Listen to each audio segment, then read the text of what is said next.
کہ انگریز سے ٹکر لینے والا آمنے سامنے اگر کوئی عالم دین نظر آتا تھا، علماء کی بڑی لمبی فہرست ہے، تو ان میں ایک نام شیخ الاسلام حسین احمد مدنی رحمت اللہ علیہ کا تھا۔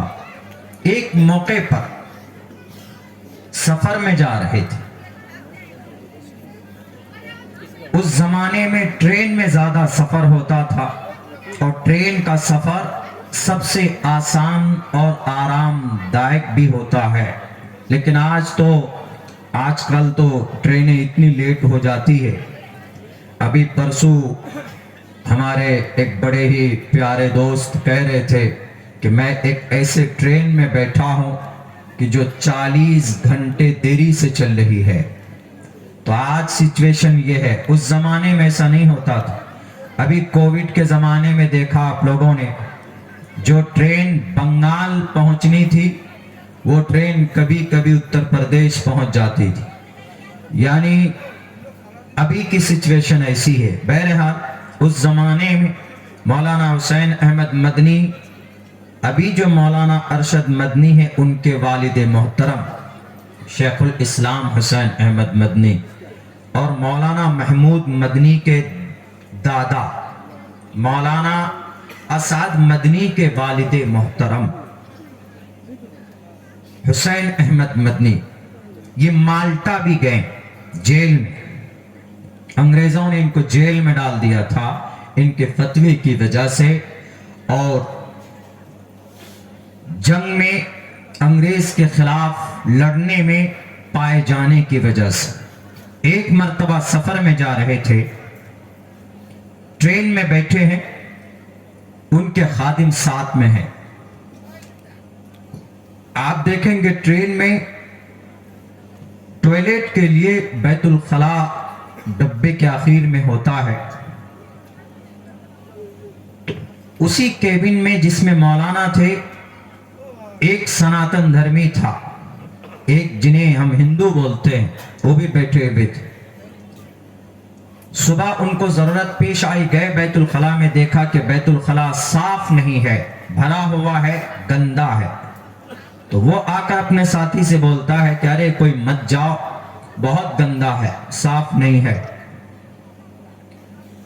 تو جب وہ بولا آ کر اپنی کیبن میں، مولانا بھی اسی کیبن میں تھے، ایک کیبن میں سلیپر میں یا اے سی میں، اے سی 3 میں 8 سیٹ ہوتی ہے ایک کیبن میں، اور اگر سیکنڈ اے سی ہو تو اس میں 6 سیٹ ہوتی ہے ایک کیبن میں، اور اگر فرسٹ اے سی ہو اس میں بھی ایک کیبن میں 4 سیٹ ہوتی ہے۔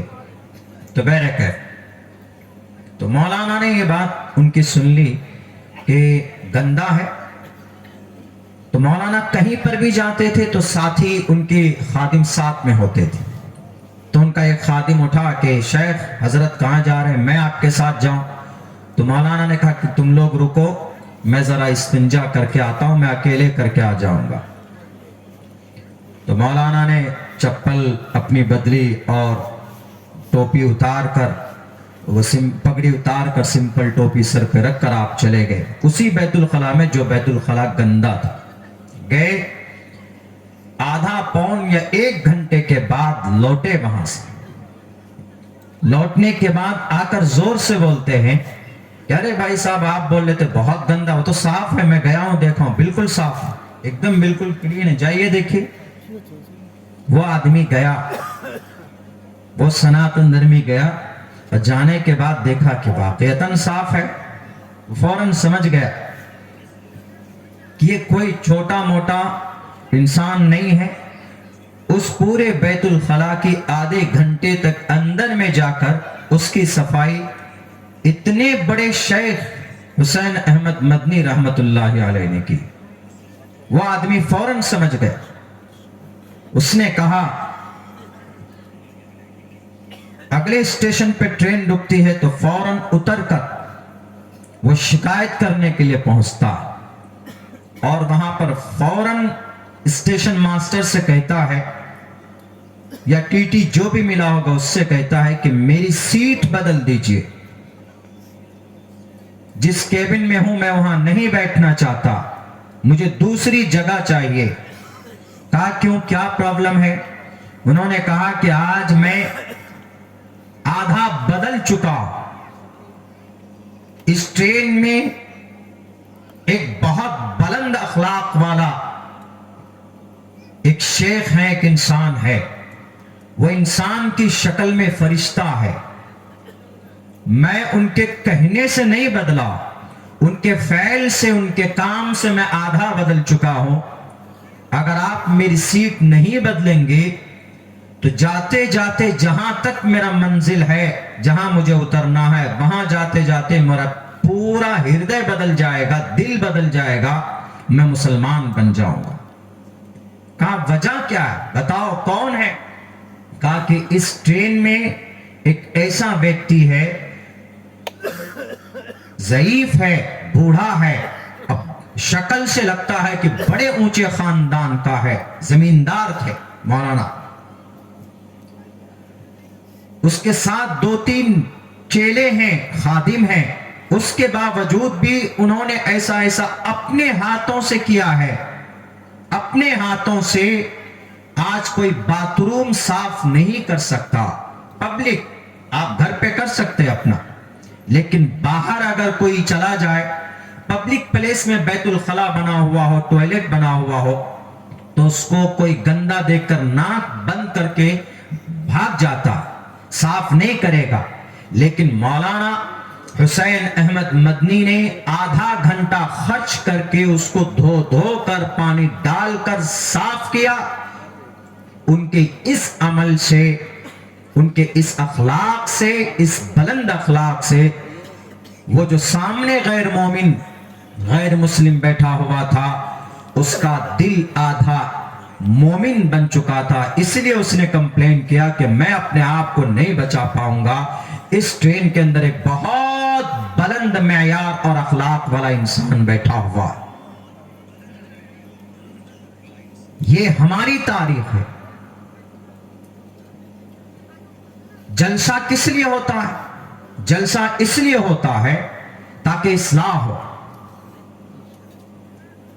جلسہ اس لیے ہوتا ہے تاکہ جو خامی ہمارے اندر ہے اس کی اصلاح ہو. اللہ کے نبی علیہ السلام نے کیا فرمایا؟ کیا تم پہلوان اس کو سمجھتے ہو جو کسی سامنے والے کو پجھاڑ دے، اس کے ہاتھ پیر توڑ دے، مقابلے میں رنگ میں جیت جائے وہ پہلوان؟ غلط. پہلوان وہ ہے سب سے بڑا کہ ایسے وقت میں، غصے کے وقت میں، غصہ آئے اور اس پر عمل بھی کر سکتا ہے، وہ اپنے غصے کا استعمال بھی کر سکتا ہے، سامنے والے کو پچھاڑ بھی سکتا ہے، وہ اپنی طاقت کے بلبوتے پر اس کو استعمال بھی کر سکتا ہے. لیکن اس اتنا ہونے کے باوجود بھی اگر وہ اپنے غصے پر قابو پا لیتا ہے تو اس سے بڑا پہلوان دنیا کے اندر کوئی نہیں. اب پرابلم کیا ہے ہمیں پتا ہے؟ ہم لوگ کھاتے ہیں یوگی جی کی اماں کو،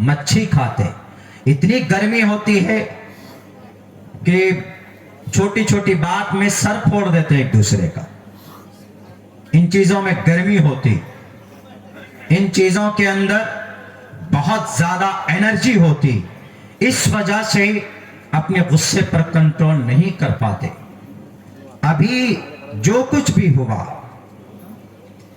یہ ناقابل قبول ہے، یہ نہیں ہونا چاہیے. انسان کا پتہ نہیں ہے، چلتے ہوئے آپ بائک سے چلتے ہیں، آپ کی گاڑی پنچر ہو جاتی.